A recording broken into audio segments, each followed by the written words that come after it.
Air hangs rose rust the color of a cosmopolitan. A fog of taillights merges with the boron buzz of non-stop shops. The boiling point of neon is significantly lower than nitrogen. On this side of the hill, fast boys lean into the roll-down windows of slow cars, let loose expensive smiles and fat joints. Nothing free on this side of the hill. Girls line their eyes like midnight, squeeze into half a dress, and circle strangers on the boulevard asking for a light. Only the crazy or desperate continue to do that which brings them no joy. Inside an apartment compound, the daughter of a feminist is a Playboy model, aspiring to centerfold status, airbrushed thighs, and Vaselined lips. Her mother's bootstraps be damned. She believes her dead father would be proud. Using the glow from his cell phone in search for what he's lost, a slate-shirted neotech with hair at stiff attention sniffs at the Mustang idling behind him. Someone always waiting to take your space. After meetings, abstainers cluster, drink designer coffee, and smoke under yellow marquees that pulse liquor and spirits. A determined and booted regular insists the world is not round, but flat and tiered. A bag lady who lives in the willow behind the supermarket still has a few teeth that claim she was once a city councilwoman. She knows birds. She knows birds do not sleep in their nests. Pink is this year's brown, which was last year's gray, which was the year before's black. God save us all.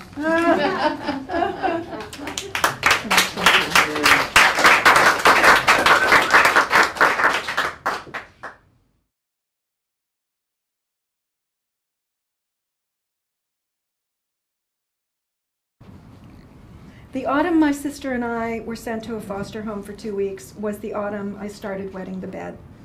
When we returned home, my mother silently covered my mattress with plastic sheeting, stripped the bedding each morning, and washed away the damage by hand, hung the sheets in bright September sun, and fiercely defended me to neighbors blaming it on weak kidneys.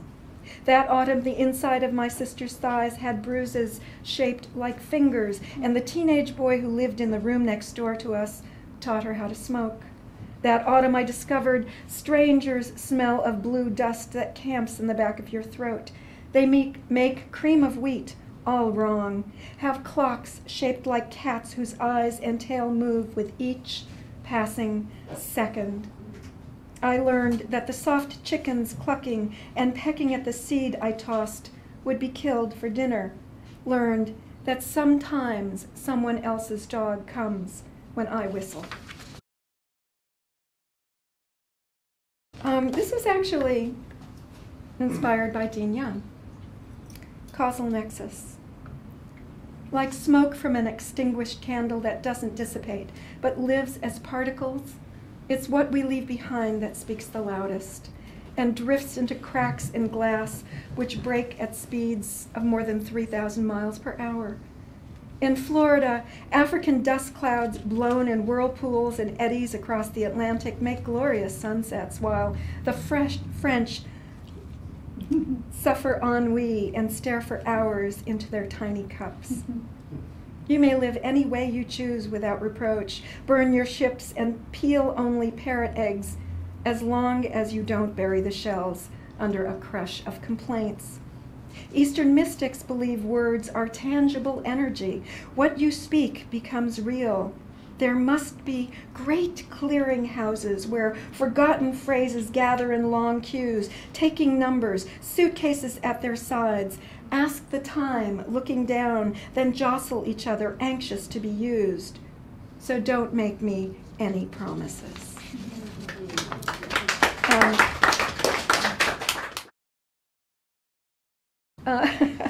I was standing in line at the supermarket, and there were these two teenage girls. Well, they might have been tweenagers. They were probably 12. And one of them said, "Oh my God, if my mom finds out, she's going to blow a casket." So I told Brendan, and he put it in a poem. So I had to write one of my own. This is "A Snitch in Time Saves Mime." She heard "Beware the Eyes of March," decided to give up the goats and leave the Borzoi Ballet. He knew a rolling stone gathers no moths, wanted to nip it in the butt, gave her a rum for her money. It may have been a comedy of Eros, but they took a word from the wives and hopped a slowpoke to China. Though they didn't have a stitch of furniture, they moved to the tree house of the August moon and lived happily ever amber.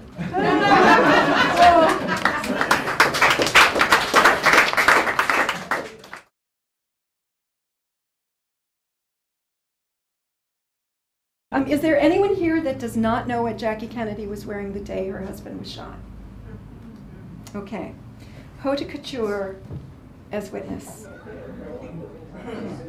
Pink Chanel, dark blue collar and piping, it is now stored in a custom-designed corrugated board box, rests on a gray steel shelf in a suburban warehouse of the National Archives, proof that the sky was too blue, the air too bright, the balloon too full. Gunshot. Walter Cronkite is crying. Gunshot. Sirens, livid wine. Sainted sonata telegraphing the tip of the iceberg. Our future bending, not yet breaking before us. Pink suit, stiffly browned. No one can get her to change clothes. I want them to see what they have done to Jack. The air is replaced 6 times an hour, temperature kept between 65 and 68 degrees, humidity at 40%. Her wool skirt and jacket lie flat with a suggestion of human form created by acid-free tissue paper folded inside its sleeves. The suit has never been cleaned.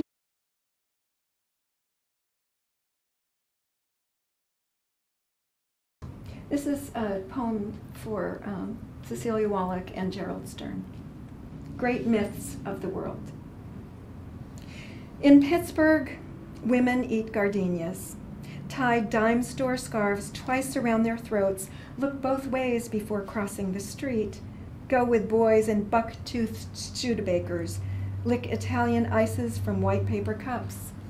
In Zihuatanejo, they drink warm cactus wine, walk barefoot in lace dresses choked in silver, have boyfriends who dive into oyster beds for diamonds, keep framed photos of Jack Kennedy. In Provence, they eat cheese from impressionist cows, say fondue and à demain, ride Vespa's side saddle in tight woolen skirts, and understand when their lover takes a lover. Oh. Thank you.